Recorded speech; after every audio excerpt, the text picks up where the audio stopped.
Dans le procédé Cobb-Bauge, la terre allégée, partie isolante du mur, est préférentiellement mise en extérieur pour bénéficier de l'inertie thermique de la bauge côté intérieur. Cette partie en terre allégée est relativement friable du fait de sa forte teneur en fibres. Il est donc nécessaire de la protéger des intempéries. Une première opération va donc consister à d'abord réparer les quelques trous qui ont pu survenir au cours de la réalisation du mur. On va pour cela procéder par rebouchage avec un mortier de terre, similaire à celle employée pour la terre allégée, mélangé avec de la fibre. Dans un second temps, on va réaliser une première couche d'accroche qu'on appelle le gobti, un mélange de chaux et de sable avec une forte teneur en chaux, très liquide, qui va être projeté sur le mur, sur la surface de la terre allégée, de manière à créer une croûte un peu dure qui permettra l'accroche de l'enduit et qui permet de stabiliser la terre allégée.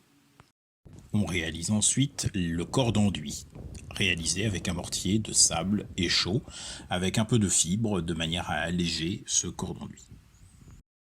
Pour l'enduit de finition, dans le cas présenté ici, on a souhaité réaliser un enduit coloré avec de la terre tamisée mélangée à de la chaux, du sable et des fibres végétales.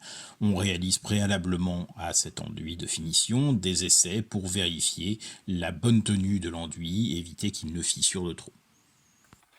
Une fois les enduits de finition testés et la composition validée, on va appliquer l'enduit de finition sur une couche relativement fine, de manière à ne pas alourdir excessivement l'ensemble de l'enduit qui se fixe sur une terre allégée relativement friable.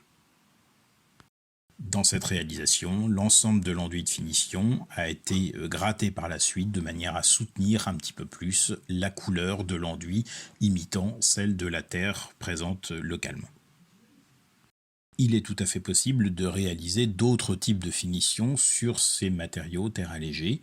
Ici, l'exemple réalisé en Angleterre avec des mortiers prêts à l'emploi formulés à base de chaux. L'ensemble de l'enduit reste de couleur claire avec une finition lissée.